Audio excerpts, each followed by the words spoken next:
In LA this week, Memorial Day ceremonies across the Southland pay tribute to our fallen heroes. Your input needed to help determine exactly how over $1 billion in sidewalk repairs will be spent.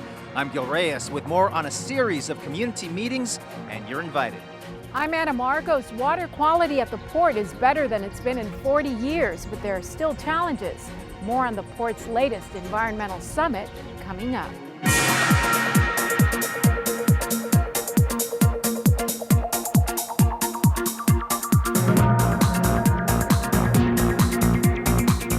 Hello and welcome to LA This Week. Thanks for joining us. I'm Yana Kay.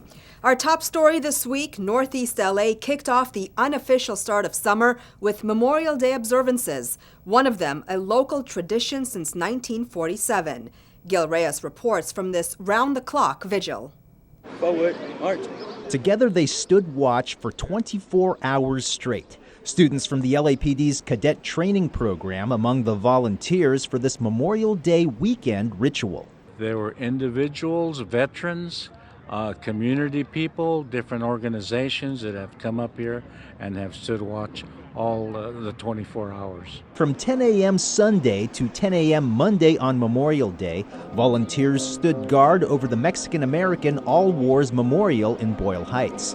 Volunteers stood in 15-minute shifts, a tribute to fallen service members. And those that gave the ultimate price so that we can have freedom.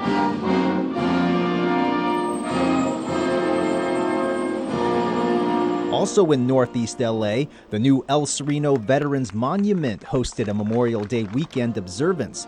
Councilman Jose Huizar worked with area veterans to unveil the monument back in February. We gather to remember those brave men and women who never returned from the battlefield, veterans whose lives were cut short so that ours could be long. The monument's flagpole is named after World War II hero and LA native Guy Gabaldon. Gabaldon is credited with capturing up to 1,500 Japanese soldiers during battles in the Pacific. Military veterans and their families paying homage to those who died while serving our country. In Boyle Heights, Gil Reyes for LA This Week. Councilman Huizar says a plaque with Corporal Gabaldon's name will soon be added at the El Sereno Monument. And another fallen service member's memory continues to live on through a marathon. It's the first of many more to come. Raja Goel has more. He was a guy of an officer of high character and integrity and highly respectful within the community and amongst all of his coworkers. Everyone misses him. And in honor of fallen officer Tommy Scott, the Los Angeles World Airport Police Division recently hosted a 5K and 10K race in his memory.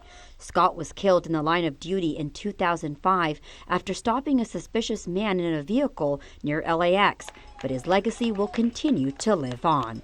I think it's a really good cause to come out and support, especially because from what I hear, he was just one of the best people ever. The race started and ended at the Westchester and LAX Fire Station number 5. Proceeds from the run will go towards the Tommy Scott Memorial Scholarship Fund. His legacy through the employee associations are funding scholarships for other kids to take advantage of, to be able to go to college. Officer Scott was the first airport police officer to be killed in the line of duty during the 59-year history of the force. He was a great man of great character. Officials say they will continue the race every year in memory of a man who was loved by many. I'm Rasha Goel for LA This Week. This year marks a decade since airport officer Tommy Scott's death. Los Angeles Mayor Eric Garcetti has signed the $8.6 billion city budget for 2015-2016, calling it the result of an unprecedented collaboration between the city council and the mayor's office. The council adopted the budget last week after adding roughly $11 million in public safety funding to the mayor's original proposal. Gil Reyes has the details. As you can see, the sidewalk is full of bumps and cracks. Silver Lake resident Vanessa Bell says she has to be extra careful when using the sidewalk. Oh, absolutely. Yeah. If you don't watch where you're going, you can trip over these. And if you want to have like a skateboard or a stroller or something, you're in trouble because you can't roll anything across these bumps. But repairs could soon be arriving, with millions of dollars set aside for sidewalk repairs and millions more reserved for tree trimming in the newly approved city budget. Joe Skyward looks forward to the trimming of overgrown tree branches, which he says distracts drivers. I go through Koreatown almost every day. It's really bad over in Koreatown. You don't even, there's stop signs that if I didn't know they were there, or people didn't know they were there, they could easily drive right through them. The city's new budget reserves $8.6 billion in spending over the next fiscal year. Roughly $70 million will pay for police overtime, while roughly $4.5 million will purchase some 7,000 on-body cameras for LAPD officers in hopes of enhancing police accountability. Over at the LA City Fire Department, there's money to hire 270 new firefighters after years of hiring freezes. There's also cash to upgrade technology and aging equipment. Relatively modest revisions in the mayor's budget. I think this has been a good collaborative team effort between the mayor and the council. And as a result, we have the best budget that we've had in many years. A budget for the new fiscal year, which begins on July 1st. Gil Reyes for LA This Week. As mentioned, part of the budget plan reserves millions of dollars for sidewalk repairs. Gil Reyes reports on how a class action lawsuit filed against the city has boosted that effort. A landmark settlement could mean repairs for thousands of miles of broken sidewalks. They've got a lot of stuff to do if they're going to replace all the stuff like this. This is really common, actually. So up and down this boulevard. Mark Wagers says navigating through tricky sidewalks in Silver Lake can be difficult enough for your average pedestrian, but it's even tougher for moms with strollers and even worse for the disabled. In April, the city settled a class action lawsuit filed on behalf of disabled residents. They claimed the rights to safe sidewalks were violated under the Americans with Disabilities Act. That settlement reserves $1.4 billion for sidewalk repairs citywide over the next 30 years.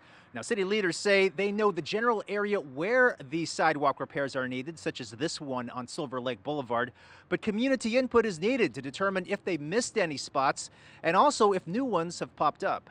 We know that there's more out there, and we need everyone's input to get information on, and as far as the responsibility of who's responsible for paying for the sidewalk. City Councilman and Public Works Chairman Joe Buscaino is referring to the possibility of having commercial property owners pay for repairs next to their land. That includes owners of apartment complexes, shopping centers, and office buildings. City leaders had scheduled a public meeting for Monday, June 1st at City Hall to discuss the matter.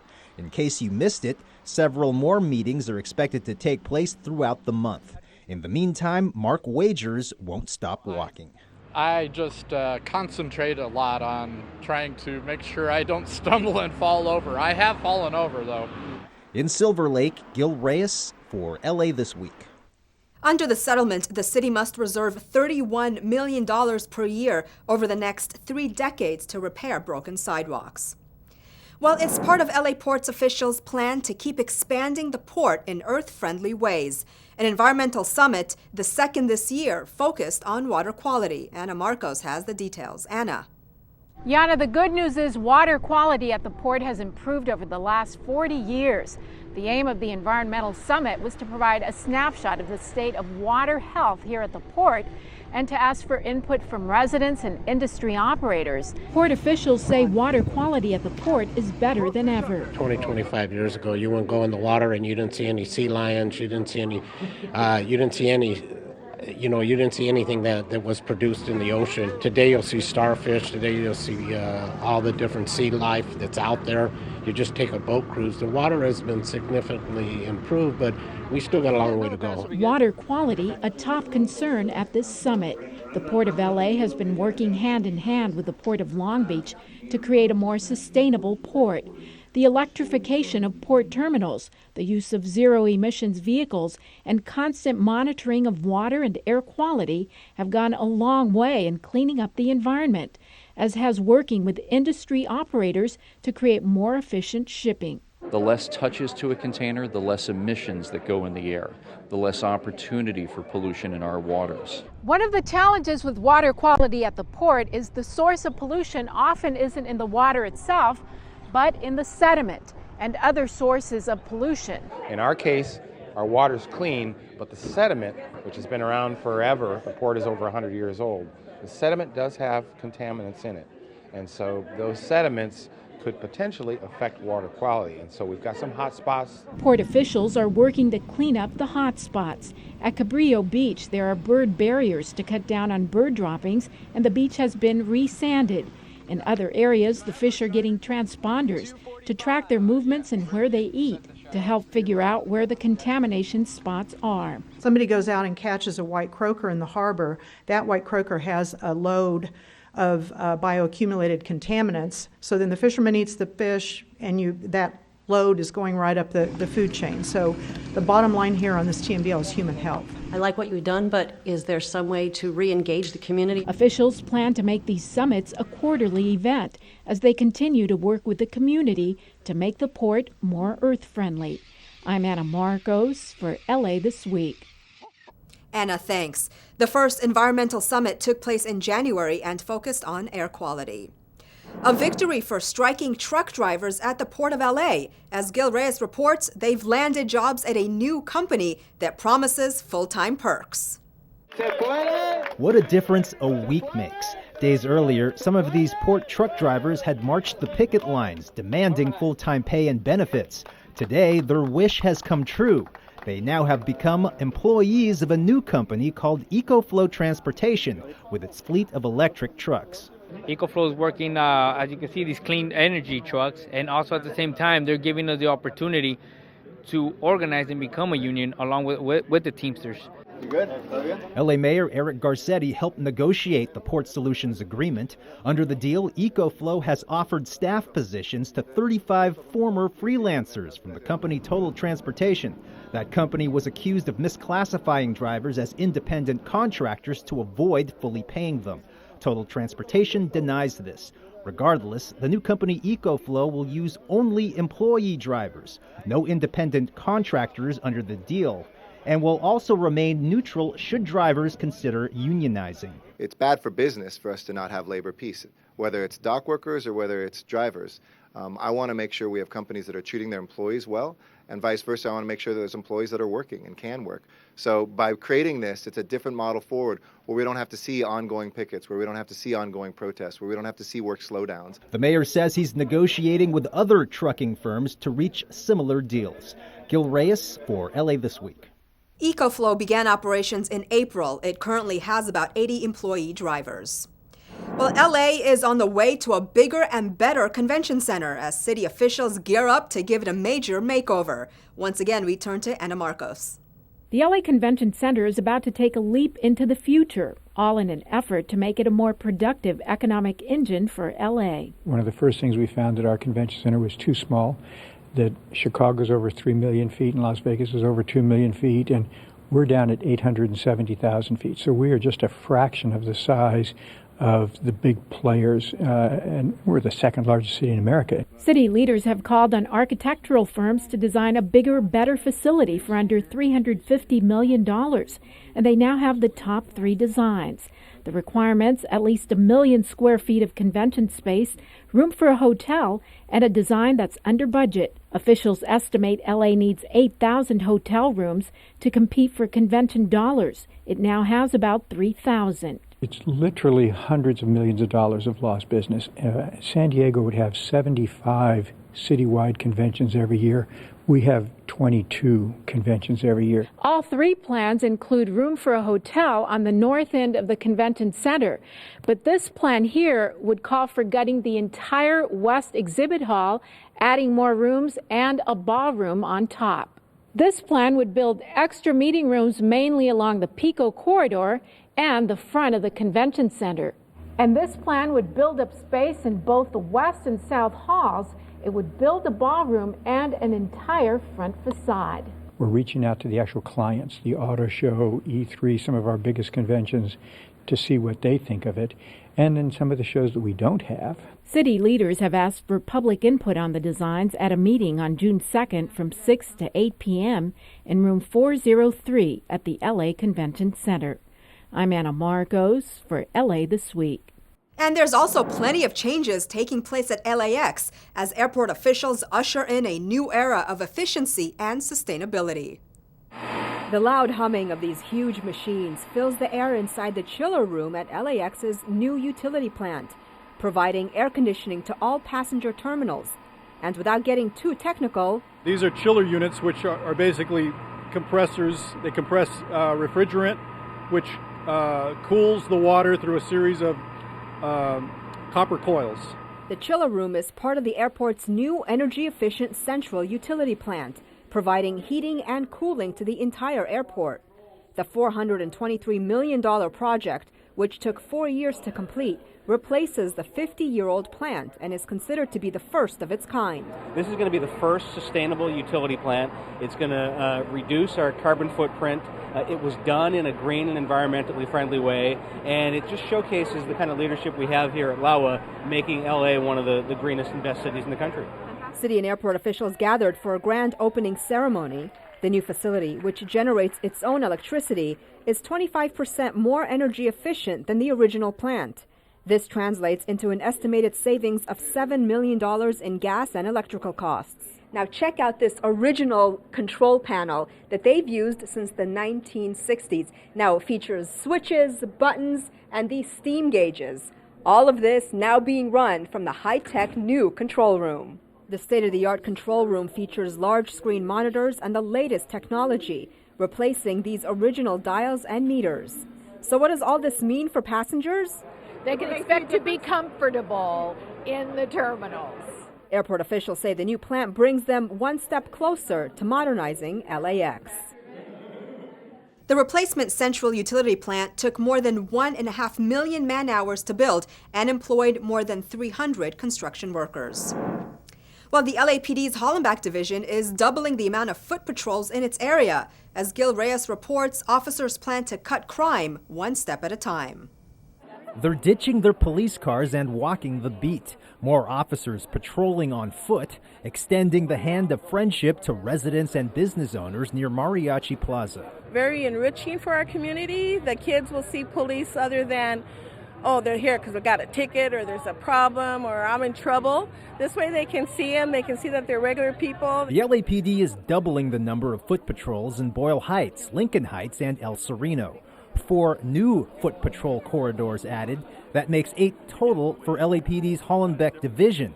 Officers want people to know them on a first-name basis. It's kind of hard to do that when the police car's speeding by you.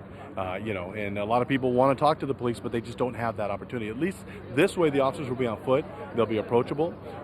We have seen it already in the existing foot beats areas that we have, where community members will come up to the officers and share with them problems that they're having. Problems like street lighting, parking, and of course crime. During the first 3 months of this year, violent crime jumped 26% citywide, much of that gang crime. Unfortunately, there has been a small uptick in crime in the local area, but thinking ahead, planning ahead, using different models that could help, our captains here and our hardworking men and women from our police department are going to put something else on the streets that's going to help continue to reduce our crime. And more community policing without patrol cars. In Boyle Heights, Gil Reyes for LA This Week. LAPD foot patrols are taking place on 1st Street, Cesar Chavez Boulevards, and 6 other nearby corridors. Paying tribute to our fallen heroes, teen poets get some words of wisdom from a published author, and LA firefighters show community members how they save lives. All these stories and more in City Beat.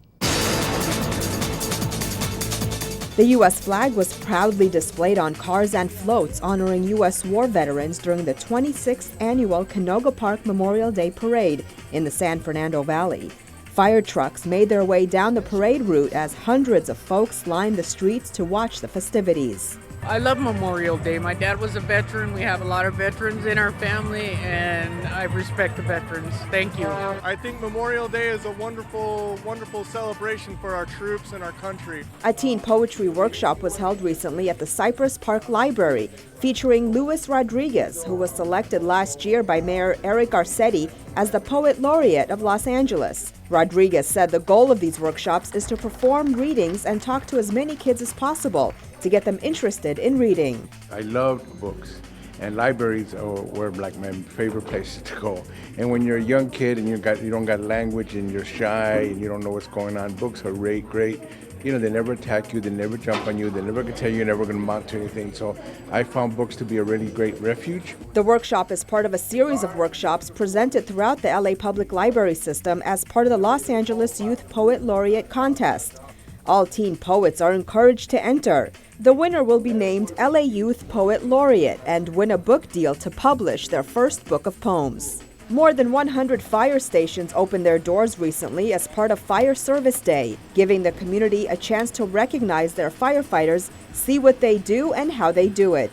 Firefighters at Fire Station 13 in Pico Union held several demonstrations highlighting their equipment and tools. Folks got a chance to see the jaws of life in action as firefighters showed them how they break into cars when someone is stuck inside.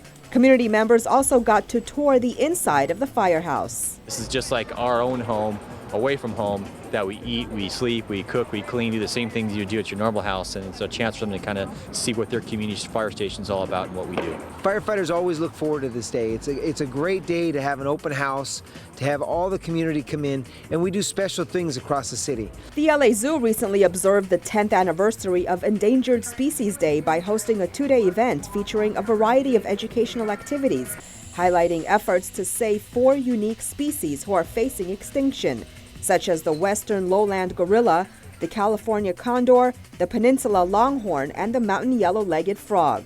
Zoo guests learned about the importance of preventing the loss of those endangered animals. The action-adventure earthquake film San Andreas is shaking things up in theaters. And at the movie premiere in Hollywood recently, action film star Dwayne "The Rock" Johnson really got the crowd going in true Hollywood fashion. That's the focus of This Week in Tweets.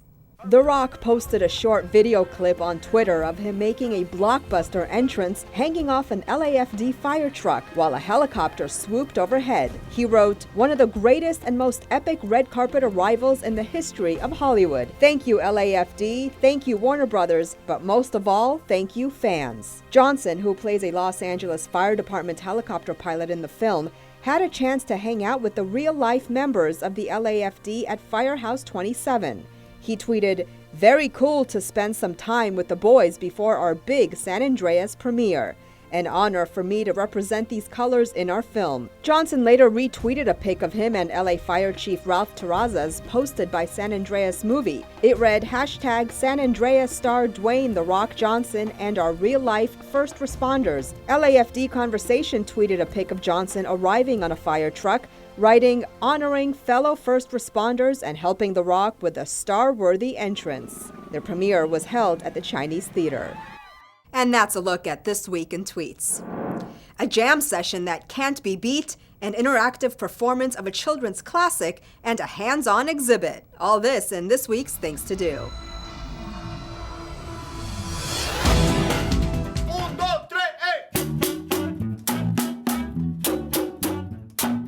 Get moving and get inspired with a Latin jam session. Hit the dance floor with Andrea Rodriguez as she shows you the steps to cumbia dance, originating in Colombia's Caribbean coastal region and Panama. Make sure to wear comfortable clothes and shoes. Jam sessions are participatory and centered around movement and music. All jams are free and all ages and skill levels are welcome. Jam sessions begin on Saturday, June 6th from 6 to 7:30 p.m. The open dance floor is from 7:30 to 9 p.m. Live music will be playing all night long. The festivities take place at the Hacienda Heights Community Center at 1234 Valencia Avenue in Hacienda Heights. For more information, visit fordtheaters.org. Children's theater doesn't get much better than this. On Saturday, June 6th, take the really young ones, the kids, your neighbor's kids, or just yourself out to see this very fresh and original production of Cinderella at Theater West.